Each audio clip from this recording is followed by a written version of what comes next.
What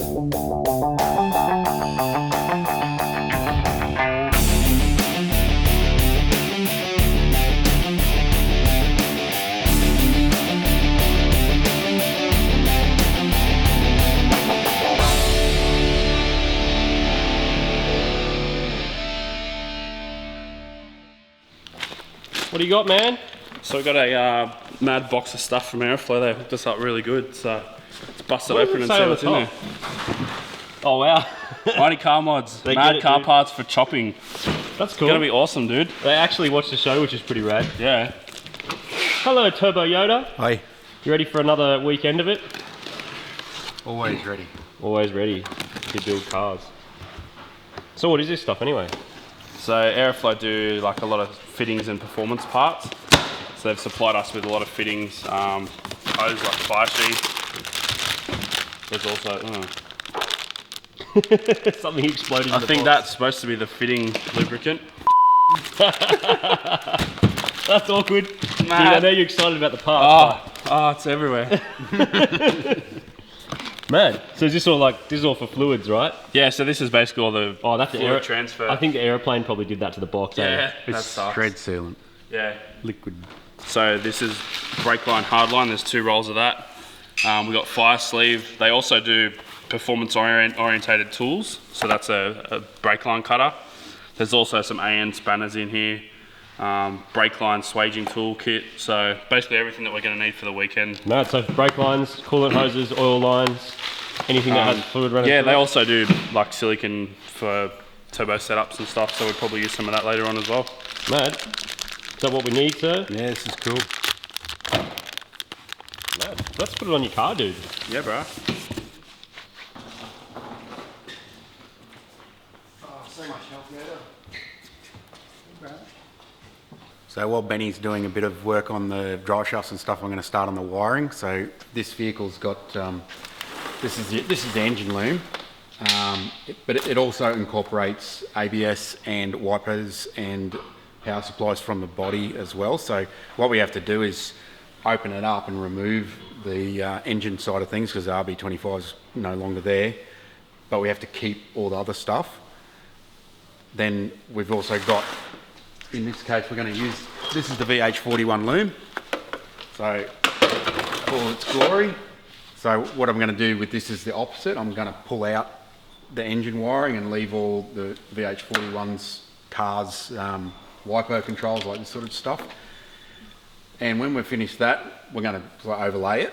When we've finished that, we're going to cut this off and we're going to re-terminate the end. So effectively we're using the factory wiring loom, but we're going to put the connectors on it for the Elite, and then I'll just have to add some wires for the extra sensors and the drive-by-wire throttle that we're using. But this is an economical way of going about it because a wiring loom isn't cheap. It's a few $100s. So because we've got this loom, it's got all the connectors on it for the engine, which are sometimes very hard to source for certain engines. So we don't have to worry about that. All we've got to worry about is a single connector, which is readily available for the Haltech. And then, yeah, we'll wire it up and it'll all look factory and work. We're replacing that ECU that used to run the V8. We're adding wires from the Stagea loom so it all fits. We're adding more wires and then sticking a Haltech on it, right? That's correct, yep. So it's going to look like a factory loom, but it's going to be run by this bad boy here. Nice.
Let's watch on the internet, Turbo Yoda, use the internet. That's like an endless loop, man. That's like triple reality, but it's looping. And then you can watch those people be on the internet, watching you be on the internet. And then they will then watch you on the internet being on the internet. And then they'll be on the internet watching you, watching the internet. Do you know what that one was from? No one ever listens to me, eh? This is the VH loom. I've stripped it all of the body stuff that isn't important, and also a fair bit of OEM sort of connectors and that, airflow meter and that sort of thing that aren't used with the Elite.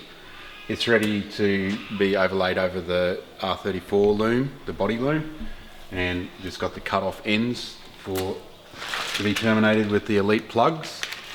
The other thing we have to do is we've got an LS3, L77, L98, whatever you want to call it, GM throttle body we're using, drive-by-wire. We don't have a connector for it. They're quite hard to get in Australia. So what we're going to do with that is we're going to pot it with wires instead. That allows us to then put a connector onto the end of the wires that are coming out of it. So the way we go about that is I've went through some old wiring looms and found some pins that are suitable. These are actually drive-by-wire throttle connector pins off of VK45 DD engine. So we've got 4 small wires. We would have if I had them all. 4 small wires for the sensor side of things, and 2 slightly larger wires for the throttle motor itself. So what I've done is peeled them open, got rid of the insulator. Then I just open up this bit. It's a bit long, so it's going to poke out the top of the actual connector when we pot it with epoxy. So I'll just snap those off. So it's shorter. We then basically just push them on, all 6 of them, in the right order. Obviously we write down what does what. Then we fill that connector with epoxy and just leave it sit overnight until it's set. Then we can just terminate these ends. So the epoxy will support the outside of the wire. It'll all be free of movement, so there won't be any fatigue or anything. This is actually how they often do it in motorsport. Even if they do have the connector for it, they will do this in some situations so they can use a more motorsport specific connector. So it's a pretty easy thing to do. Anyone can do it if you've got wires and epoxy, which is not hard to get, and it works great.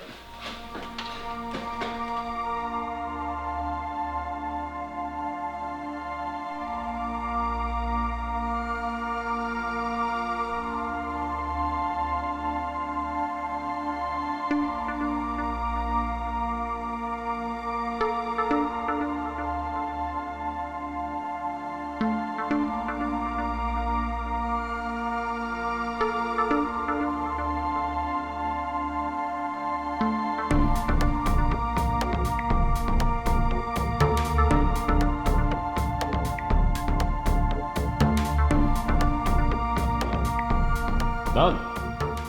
So this is the left-hand front drive shaft out of the Stagea. This is the factory Nissan shaft, and this is actually a replacement shaft we've had made. They actually machined down old axles, so this is, I believe, a Commodore axle, and we've actually extended it approximately 50 mil along the length, and they basically recut all the original splines back into the new shaft. So each end is still Nissan pattern, but the length's longer to suit the new diff position in the car. So something pretty cool. So not something you see every day, getting the splines cut.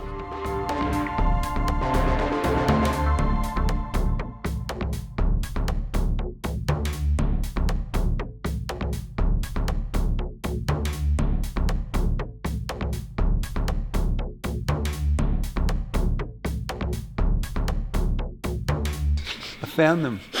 Here they are. Here's the bolts. The ones I found for you.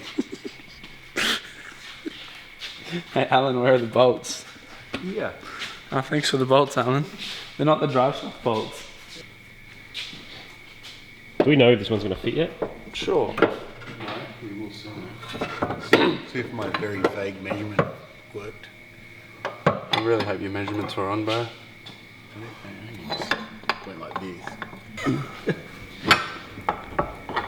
Yep. Shafted. That's what cut me the other day. What, up, sweet. It's because it's slammed. No, it's flat. It's the whole thing's flat. Yeah, the whole thing is flat. Nothing to do. Can you turn the wheel back the other way? The steering, you mean? Yeah, steering. Get going. Sorry, I'm really done. That's it. You alright? Yep. Good. It's in. Shafted. Benny, do you know what this means? We got front drive shafts. It's officially front wheel drive V8, bro. You got all drive, man. It's pretty much a Tornado. Front Do you know wheel what this drive. means? Do you know what this means? All drive V8 goodness. This means it's time to go get a beer, my friend. As soon as I do these bolts up, bro. Don't leave bolts half done. And all those other ones. Oh, what other ones? Those ones. And them ones. No, I'm going to leave all the suspension because we're going to spanner check it all in one go. See you tomorrow. Two ducker See you on the duckers. seesaw, Cindy. See you tomorrow. See you tomorrow. Next episode, we're making brake lines from scratch, flipping intake manifolds, bleeding clutches, mounting radiator fans, and getting that one step closer to getting this mad long roof onto the streets.